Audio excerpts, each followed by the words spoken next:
Hemos hecho un repaso integral, digamos, a lo que serán el metabolismo de los carbohidratos y hoy el metabolismo de los lípidos, que básicamente eran los dos temas centrales en cuanto al metabolismo en la unidad de aprendizaje 2, ¿no?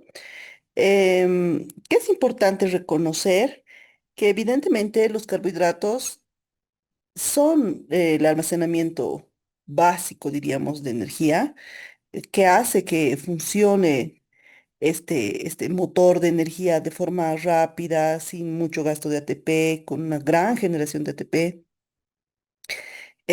pero la energía no es suficiente, ¿no? Y están esas otras moléculas que si bien una de sus funciones principales es también reservar energía, tiene también otras funcionalidades que son importantes para nuestra célula, ¿no? Nuestra célula y nuestro organismo en general. Entonces, ¿qué es lo que están viendo aquí? Están viendo una membrana celular donde se pueden ver varios tipos de lípidos, ¿no? Entonces, podemos ver fosfolípidos, podemos ver algunos lípidos insaponificables, colesterol, que están en medio de la membrana y que le van a otorgar ciertas características como la fluidez, el transporte, el movimiento. Sabemos que esta membrana no es estática, sabemos que existe una dinámica dentro de la misma membrana para permitir el paso, el movimiento de la célula, ¿no? Entonces, si bien los lípidos es importante recalcar la parte energética, también es importante ver que tienen otro tipo de, em, de funciones también, que también son importantes, ¿no? Aquí, esto. Entonces, ¿no? Si nosotros vemos a un lípido, a una parte principal del lípido, vamos a ver que el lípido está conformado por glicerol y ácido graso. Pero también hay que reconocer que este lípido, si bien nos van a dar una cantidad importante de energía, ¿no? También los carbohidratos y algunas proteínas, porque las proteínas se degradan. En condiciones de ayuno se degradan a convertirse a aminoácidos para que los aminoácidos se conviertan en glucosa, ¿no? Pero el mayor porcentaje de energía lo tenemos a través de los lípidos. ¿Por qué? Porque son cadenas largas y esta cadena larga hace que en el proceso catabólico cada una de la degradación de sus carbonos va generando energía, ¿no? Por eso nos da tanta energía estos lípidos en comparación de los azúcares. El azúcar sabemos que para poder entrar a la ruta de la glucólisis tiene que ser transformado en glucosa, ¿no? Y la glucosa tiene 6 átomos de carbono, se divide en dos, que son los piruvatos, y a partir de ahí va a empezar todo el proceso de la conversión para la generación de energía. En cambio, los lípidos tienen un montón de carbonos por sus cadenas extremadamente largas, hepáticas, ¿no? Eso es importante reconocer. Y aquí en la clasificación un poco más claro y sencillo, digamos que la clasificación que habíamos visto, saponificables, insaponificables, ¿no? Los saponificables tienen ácidos grasos, tienen estas cadenas largas. Los insaponificables no. Dentro de los saponificables podemos tener a los simples, como los acilglicéridos, o los séridos, las ceras, o podemos tener los complejos, como los fosfolípidos, glucolípidos, que también tienen cierta importancia, ¿no? Dentro de los insaponificables tenemos tres terpenos, que están constituidos por unidades de isopreno, esteroides, que son derivados de los anillos del esterano, y las prostaglandinas, que tienen un anillo ciclopentano. Entonces, son esos tres dentro de los insaponificables. Dentro de los saponificables, dos, simples, complejos. ¿Y quiénes nos dan energía? Nos dan energía los saponificables, ¿no? Porque esos contienen los ácidos grasos que van a entrar al proceso de la beta oxidación. Los insaponificables tienen otro tipo de funciones, no dan energía. Aquí una comparación gráfica de lo que es saturados e insaturados. Estos saturados, sabemos, no tienen dobles enlaces, los insaturados tienen uno o más dobles enlaces. Creo que en cuanto a la estructura todos estamos claros. Los saturados están sólidos a temperatura ambiente, mientras que los insaturados se mantienen o pueden mantenerse líquidos a una determinada temperatura, ¿no? Entonces, así vendría esta clasificación, diríamos, de los ácidos grasos saponificables, ¿no? Aquí, un, bueno, esta diapositiva está mostrando un poco el porcentaje de las grasas naturales, ¿no? Por ejemplo, el aceite de coco tiene saturados, monoinsaturados, poliinsaturados en diferentes porcentajes, la mantequilla, el aceite de pescado. Bueno, los lípidos simples sí nos pueden generar energía, pero también tienen otro tipo de funciones, ¿no? El principal de estos es el triglicérido. Para nosotros formar un lípido necesitamos a glicerol y ácidos grasos. Entonces, este triglicérido nos permite un poco jugar, digamos, con esta molécula, porque si una de estas cadenas de ácido graso, una de estas tres cadenas, nosotros reemplazamos por un grupo, vamos a formar otro tipo de amino, de lípido, ¿no? Por ejemplo, si aquí reemplazamos por un grupo fosfato, el lípido ya no es lípido, es fosfolípido, ¿no? Si nosotros reemplazamos por un grupo colina, va a ser fosfatidilcolina, ¿no? Y así, entonces nosotros podemos de alguna manera jugar con este triglicérido para tener una serie de compuestos, ¿no? El triacilglicérido es la forma principal en la que se almacena la grasa, que consiste en glicerol con sus tres cadenas de ácidos grasos, ¿no? Entonces, para que este proceso de generación de energía empiece, lo que nosotros tenemos que hacer primero es liberar el glicerol, ¿no? Y eso se hace a través de una señal hormonal. Esta señal va a permitir que se libere el glicerol y entonces el ácido graso puede iniciar el proceso de activación para poder entrar a la beta oxidación. Am, en el caso que tuviéramos un fosfoglicerol, digamos, fosfatidilcolina o fosfatidilglicerol, no es lo mismo, ¿no? Sí podrían, químicamente sí podríamos liberar los dos ácidos grasos y entrar a la beta oxidación, pero no es lo común. Lo común es que estas moléculas que tienen un grupo adicional, como un fosfato, como una colina, tienen una función extra, ¿no? Ya sea de recubrimiento de células, ya sea de señalización, pero no funcionan como almacenaje. Los únicos que funcionan como almacenaje son los triglicéridos. De nuevo, si alguien tiene alguna pregunta, me interrumpe nomás, por favor. Y bueno, tenemos otros lípidos, lípidos complejos que están generalmente en la membrana celular. Y aquí podemos ver, ¿no? Aquí, por ejemplo, tenemos a un glucolípido. ¿Qué significa?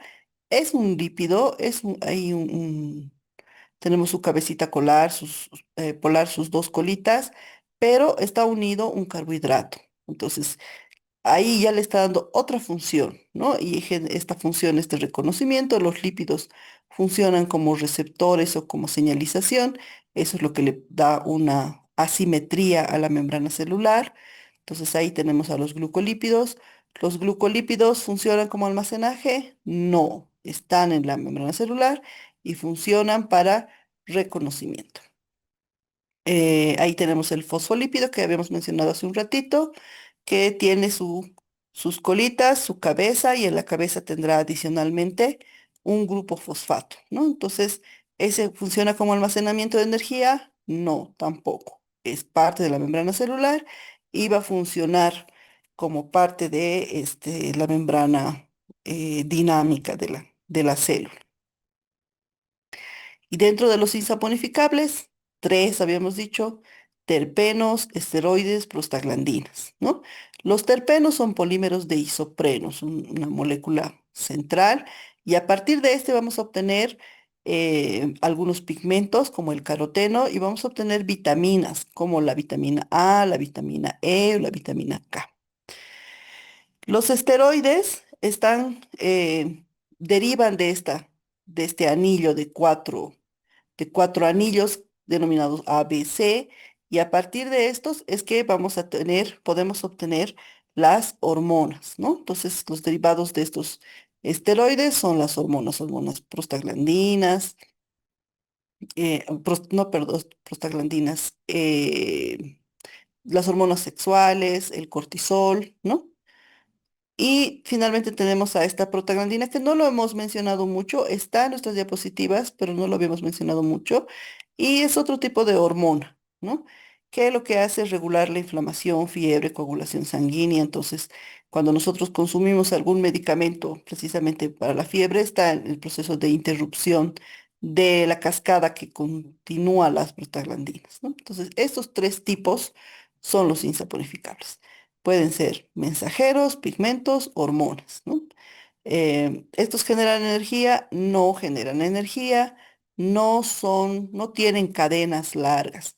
Tampoco podríamos mencionarlos como si fueran insaturados. ¿Por qué? Porque tienen anillos y tienen otro tipo de estructura, ¿no? Entonces, estos no se pueden clasificar como saturados o insaturados porque es otra estructura simplemente. Aquí hay una molécula interesante que es el colesterol, ¿no?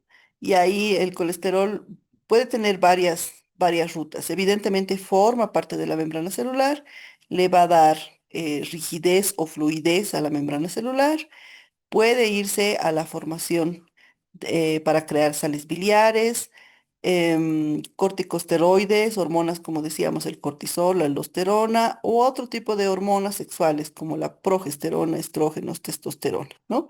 Entonces, a partir del colesterol puede derivarse en cuatro cosas: o irse a la membrana, o formar sales biliares, hormonas corticosteroides o hormonas sexuales. Entonces, este colesterol es súper importante y hace que este proceso, a través de esta molécula, se vayan a generar otro tipo de procesos. ¿El colesterol sirve para generar energía? No, no sirve para generar energía. Aquí tenemos el transporte de las lipoproteínas, ¿no? Kilomicrones, VLDL, LDL, HDL. Y aquí está representado de acuerdo a la densidad, ¿no? Mientras más densidad proteica tiene, el tamaño de esta molécula es menor. Entonces, ¿qué pasa con los kilomicrones? Los kilomicrones transportan lípidos de la dieta desde el inicio hacia los tejidos, ¿no? Desde el intestino hasta los tejidos. El VLDL, sintetizados en el hígado, liberan triglicéridos a capilares periféricos. Creo que aquí no está, pero evidentemente para poder iniciar con la beta oxidación necesitamos que los triglicéridos sean transportados, ¿no? LDL son repartidores. Ay, ¿quién está? En colesterol, ricos en colesterol, y entregan el colesterol a los tejidos. Y HDL son limpiadores densos, retiran el colesterol de los tejidos hacia el hígado, ¿no? Entonces van a permitir que en el hígado estos ácidos grasos, este colesterol se empiece a su proceso de tratamiento, diríamos, de degradación o de transformación en el hígado. Entonces, necesitamos transportar, ¿no? Y esa es otra de las funciones de los lípidos, pero no lípidos simples, sino lipoproteínas. De nuevo, mientras mayor densidad proteica tenga este transportador, su tamaño es menor. Aquí, ¿no? Para ver la dinámica, el transporte LDL, HDL. Entonces, ¿qué pasa? El LDL entrega el colesterol vital a las células para la síntesis de membranas u hormonas. El riesgo surge solo por saturación y oxidación en la pared arterial, porque este colesterol puede quedarse en la pared arterial y va a formar diferentes enfermedades, ¿no? Porque forma una capa y se queda anclado en la arteria y entonces eso va a causar hipertensión y otro tipo de enfermedades. Mientras que el transporte del HDL, el hígado sintetiza HDL vacías para que puedan funcionar como si fueran barredoras, ¿no? Y estas van recolectando el colesterol arterial hacia el hígado para su excreción. Entonces, aquí tenemos al hígado y tenemos una ruta de entrega y tenemos una ruta de recolección. ¿Quién recolecta? El HDL, ¿no? ¿Quién reparte? El LDL. Entonces, de esa manera funciona. El hígado es uno de nuestros órganos principales porque funciona como órgano excretor. Quiere decir que va limpiando, va degradando los diferentes metabolitos para que estos no se sobreacumulen y que sean liberados y desechados de manera oportuna. Para que empiece el proceso catabólico, tiene que haber una señal, ¿no? ¿Dónde se almacenan estos lípidos que funcionaban como lípidos de almacenaje? Se almacenan en los adipocitos. Y estos adipocitos van a funcionar o van a liberar a nuestro triacilglicérido dependiendo de una hormona, ¿no? Que le da una señal y entonces lo que hace es que se libera uno de estos, él se libera el glicerol por partes, ¿no? Primero se libera una cadena y pasa de triacilglicerol a diacilglicerol. Una segunda ruptura va a generar un monoacilglicerol y entonces ahí vamos a tener a nuestros ácidos grasos liberados para que entre el proceso de la beta-oxidación, ¿no? Estos ácidos grasos tienen que ser transportados.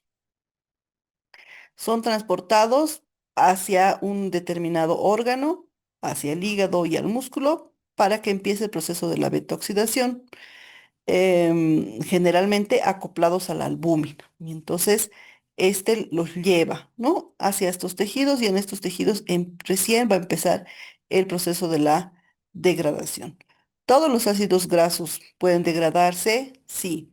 Todos los ácidos grasos de cadena par, impar, saturados e insaturados. Todos pueden entrar a este proceso que se llama beta-oxidación, ¿no? ¿Qué pasa en la beta-oxidación? Nuestro ácido graso primero tiene que activarse y se activa con una acilcoenzima A. Este ácido graso sin la acilcoenzima A no puede pasar la membrana mitocondrial, ¿no?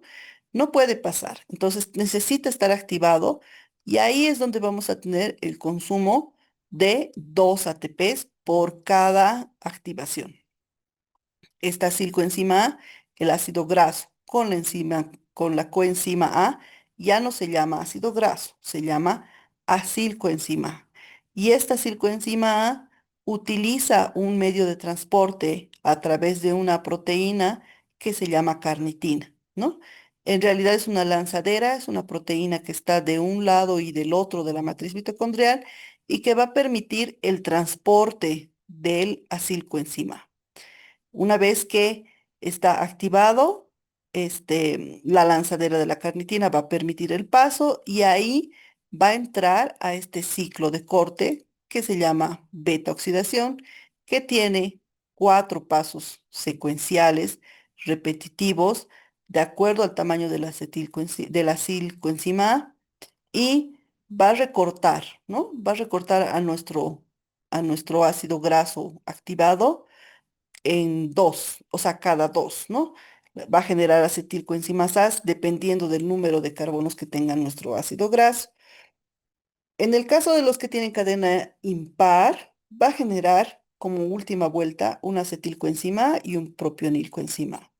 El- la ruta de la propionilcoenzima A va a depender de eh, cuál es la necesidad en ese momento de la célula, ¿no? Esta propionil puede irse a formar diferentes compuestos. Las acetilcoenzimasas van a entrar al ciclo de Krebs porque si el ácido graso ha sido activado, ha pasado por por la lanzadera de carnitina, significa que hay mitocondria, que significa que este proceso va a ir hacia una oxidación final para formar CO2, ¿no? Entonces, ese proceso es el ciclo de Krebs. Y la acetilcoenzima va a entrar al ciclo de Krebs que ya lo conocemos, que ya sabemos cuánto genera, que ya sabemos qué es lo que ocurre, ¿no? En el caso que nosotros tengamos un ácido graso de cadena impar, lo que está sucediendo es que necesitamos la inversión de otras enzimas que van a permitir una isomerización para poder trasladar a este doble enlace, ¿no? Entonces, por cada doble enlace que haya en el ácido graso, se va a invertir esta enzima y adicionalmente un NAT fosfato reducido para que pueda actuar y que nos pueda dar la cadena que necesitamos para continuar en la ruta de la beta oxidación, ¿no? Ese es el balance, diríamos, negativo en cuanto a los ácidos grasos insaturados, que necesitamos una enzima adicional y un cofactor, que en este caso es un NAT fosfato reducido. Entonces, todos los ácidos grasos hacen ciclo digo, beta oxidación, todos, ¿no? Todos los resultantes van al ciclo de Krebs, sí, van al ciclo de Krebs. Y en el ciclo de Krebs van a generar los compuestos que ya sabemos y van a generar también energía de cierta manera, ¿no?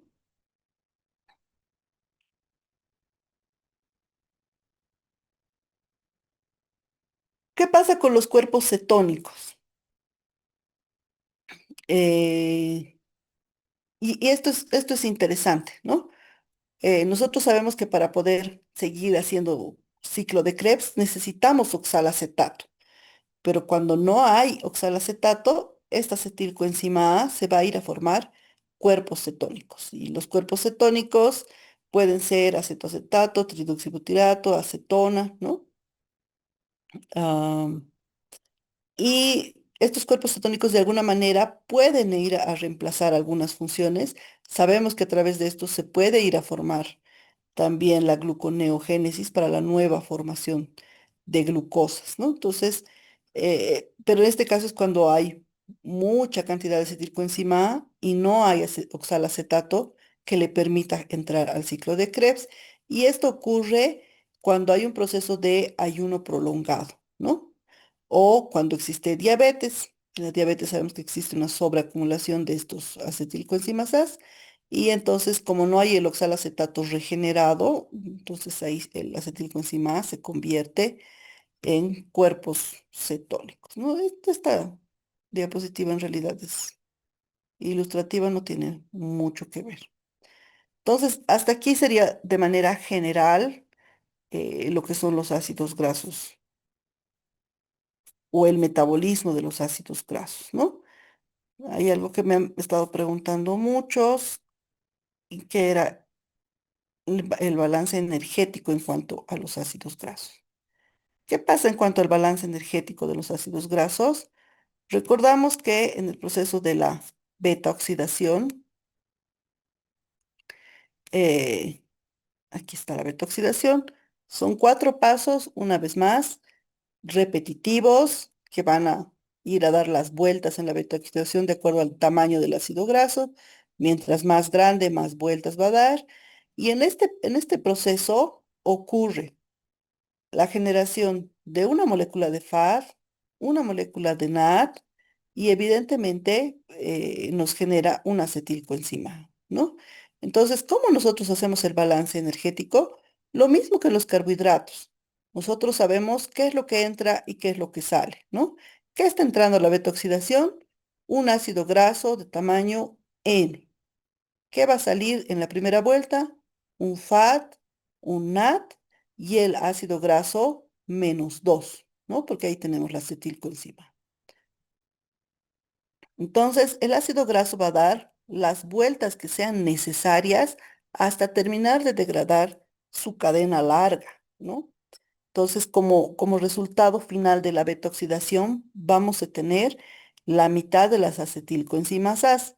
Si un ácido graso tiene 18 átomos de carbono, vamos a obtener 9 acetilcoenzimas As. Si un ácido graso tiene 16, vamos a tener 8 acetilcoenzimas As. Y este acetilcoenzima A va a ir a generar otro tipo de moléculas cuando entre el ciclo de Krebs. Entonces, por cada molécula de acetilcoenzima A, nosotros generamos en el ciclo de Krebs 3 NADs, un FAD y un ATP, ¿no? Un GTP, pero que sabemos que se vuelve de forma muy sencilla en ATP.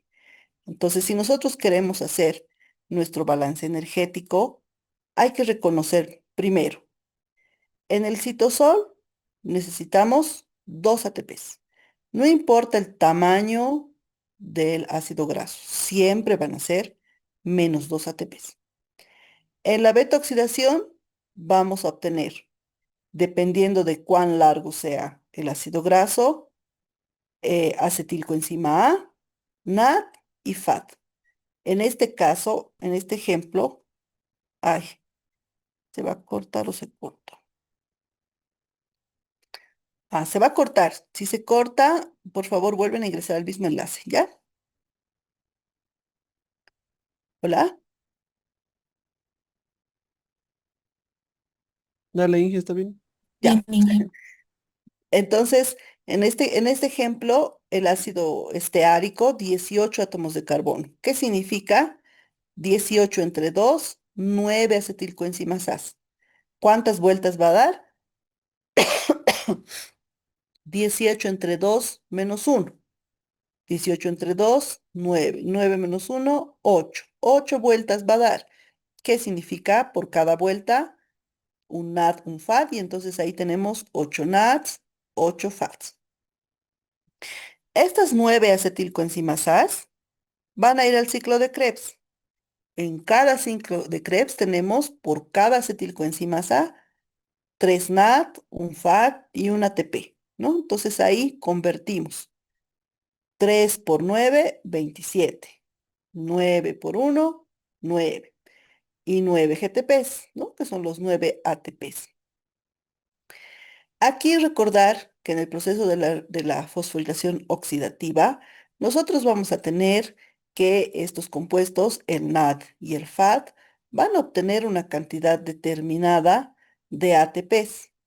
Entonces, si nosotros sumamos todos nuestros NAT hasta el momento, tenemos 27 más 8 son 35 NATs. Y sumamos los FAT también. 8 más 9, 17 FAT.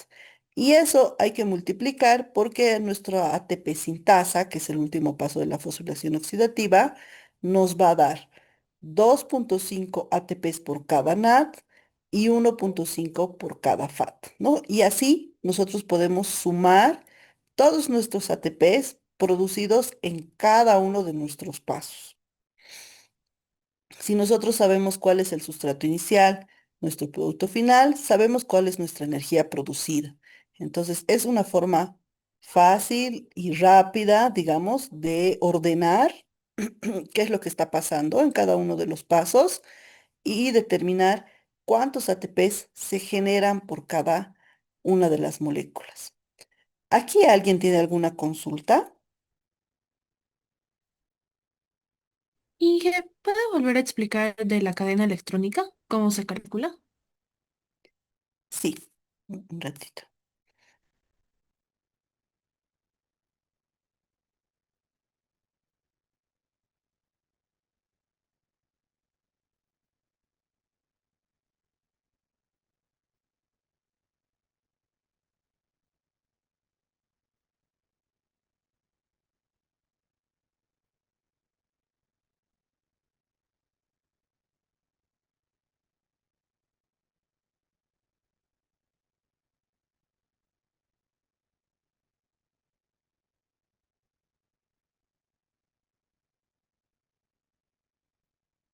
Aquí, en la fosforilación oxidativa, ¿no? ¿Qué es lo que ocurre? Vienen todos los NATs y todos los FATs provenientes de todas las rutas que estemos viendo, ¿no? Y esta fosforilación oxidativa sabemos que tiene cuatro complejos proteicos y tiene una ATP sintasa, que en realidad son proteínas de membrana, ¿no? Entonces, el NAT se une al primer complejo y hace que fluyan los electrones a través de estos complejos. El FAT, sin embargo, tiene mayor afinidad por el complejo número 2 y entonces hace que desde ese complejo, no desde el uno, se vaya generando el flujo de electrones para que utilicen como último aceptor de electrones al oxígeno y entonces se genere agua. ¿Qué es lo que sucede? Por cada generación de movimiento de electrones, se van generando una gran concentración de protones en la intermembrana de la mitocondria, no como está aquí representado. Entonces, el que mayor cantidad de protones genera es el NAT. ¿Por qué? Porque se une desde el complejo uno y entonces desde ahí empieza a formar protones. ¿Cuántos protones genera el NAT? Genera 10 protones y el FAT genera 6. Y la ATP sintasa, que está aquí al último, lo que hace es utilizar con la fuerza de los de 3 protones, genera un ATP y utiliza uno adicional para liberar al ATP al espacio de la matriz mitocondrial. Entonces, de manera general, la ATP sintasa necesita 4 protones para poder generar un ATP. Si el NAD ha generado 10 protones y se necesitan 4 por cada ATP, entonces por cada NAD se generan 2,5 ATP. 10 entre 4, ¿no?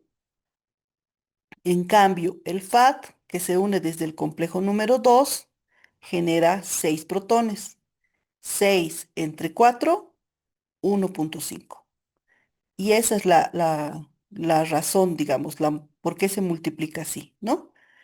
El NAD genera 2,5, el FAT genera 1,5.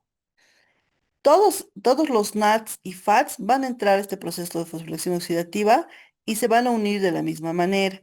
¿Qué es lo que ocurre con el NAD? Muy rara vez, por razones de afinidad, no se une al complejo uno, sino se une al complejo 2. Y entonces genera lo mismo que el FAT, ¿no? ¿Cómo saber cuándo ocurre eso? No lo sabemos. No sabemos cuándo va a ocurrir, cómo va a ocurrir. Por eso generalmente las cantidades de ATPs no se manejan en números exactos, sino son un rango. Hay algunos autores que manejan un número, otros de otro número y no está mal.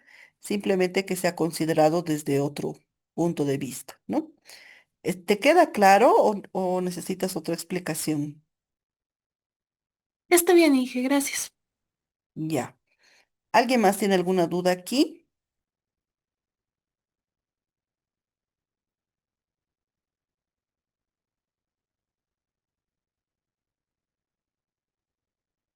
¿Alguna duda en general de alguna otra cosa?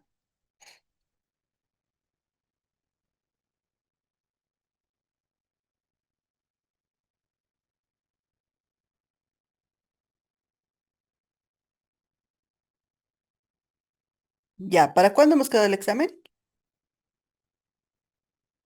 Miércoles. Ya, muy bien. Miércoles. Entonces, el miércoles damos el examen. Todavía tienen chance de hacer alguna consulta el día lunes. eh, y bueno, en cuanto a la ruta de la beta oxidación, la verdad es que la ruta es bastante pequeña, son solo 4 puntos, ¿no? 4 reacciones, son sucesivas. em, ¿De qué depende de la activación o no? Desde el lípido, desde que se genere un ácido graso o la activación.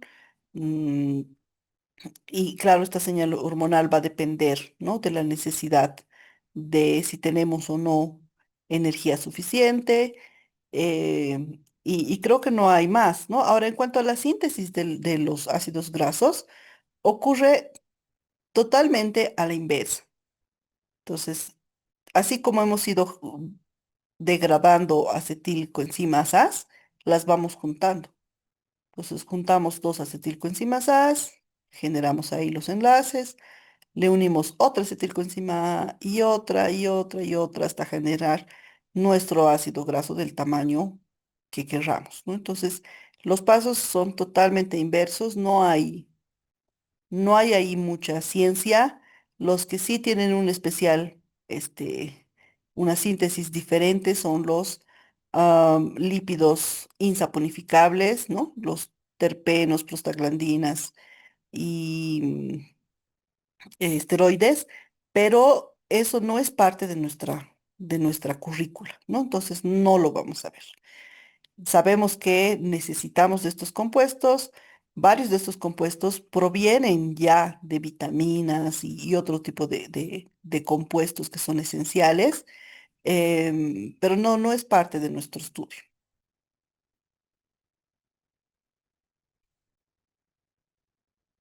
¿Alguna otra duda, consulta?